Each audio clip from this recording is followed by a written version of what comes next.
হযরত রাসূল কারীম সাল্লাল্লাহু আলাইহি ওয়াসাল্লামের বিবিদের ঘর মসজিদের বাড়িতে নিকটে আল্লাহ রাসূলের বিবিদের ঘর ছিল। মসজিদে যাওয়ার দিকে আমি বসা অবস্থায় এক সময় একা কবি আসতো, সময় সুযোগ বুঝে রাত্রিবেলা এসে আল্লাহ রাসূলের সেবা যত্ন করার জন্য, যেমন মাথা আশ্রি দেওয়ার জন্য, তেল লাগিয়ে দেওয়ার জন্য, এমন কিছু সেবা যত্ন করার জন্য আল্লাহ রাসূলের কাছে আসতো। রাত্রিবেলা যখন মানুষ মসজিদে আসতো না, নামাজ পড়ে চলে যেত সবাই, ওই সুযোগে এসে আল্লাহ রাসূলের খিদমতের জন্য তার বিবিরা একজন করে গিয়ে এক সময় আসতো।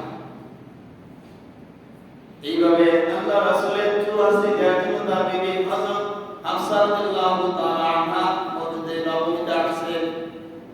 আল্লাহ রাসূল দেখা করছেন, তার খিদমতের জন্য তার স্ত্রী এসেছেন। এই স্ত্রী আসার পর ওই ঘরে থাকা অবস্থায় দুজন সাহাবী মসজিদের বাড়িতে যাচ্ছিলেন। আল্লাহ রাসূলকে সালাম দিলেন, সালামের জবাব আল্লাহ রাসূল সালামের জবাব দিলেন। সাহাবী দুজন সালাম দিয়ে সামনে অগ্রসর হয়ে চলে গেল। আল্লাহ রাসূল সাল্লাল্লাহু আলাইহি ওয়াসাল্লাম সাহাবী দুজনকে ডেকে আর কাছে আনলেন,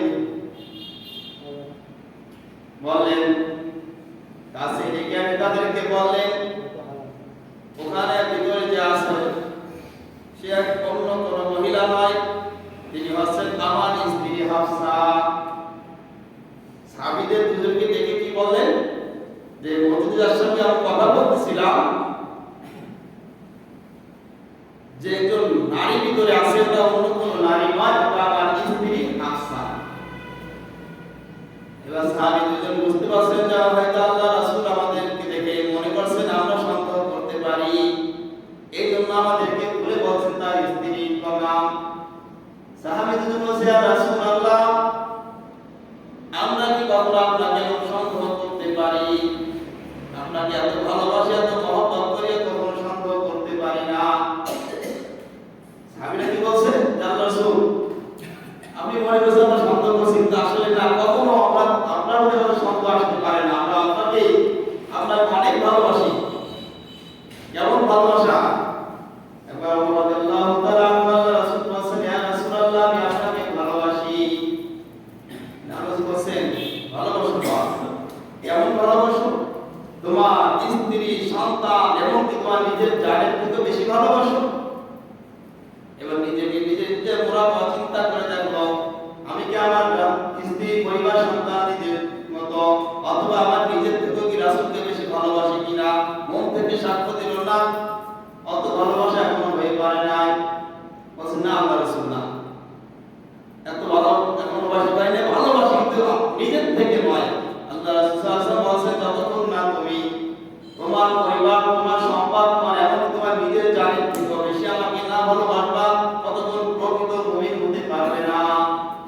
তাই আল্লাহ রাসূলকে ভালোবাসতে হয় সন্তান, সম্পদ এমনকি নিজের থেকেও বেশি ভালোবাসতে হবে, তার ভিতরে থাকতে ভালোবাসা। সাহাবীরা এইভাবে আল্লাহ রাসূলকে ভালোবাসতেন। প্রত্যেকটা সাহাবীর মনে এমন ভালোবাসা ছিল, নিজের জীবন দিয়ে হলেও রাসূলকে ভালোবাসতেন। রাসূলের গায়ে আঘাত না লাগে নিজেকে ঢাল বানিয়ে দিয়েছেন, নিজের শরীরকে ঢাল বানিয়ে দিয়েছেন। এরপর রাসূলের শরীরের একটু আঁচড় না লাগে, তারা এইভাবে জীবন দিয়ে ভালোবাসছেন। তাহলে দুজন বলছে যে আল্লাহ রাসূল, আমরা কখনো আপনাকে সন্দেহ করতে পারি না। এবার আল্লাহ বলছেন কি, ইন্না শাইতানা ইয়াজরি মিন ইবনি আদম মাজরাদ দাম, শয়তান মানুষের রগ ও শিরায় প্রবেশ করে। এই রগ ও শিরার মধ্যে প্রবেশ করে মানুষের মনে সন্দেহ সৃষ্টি করে দিতে পারে।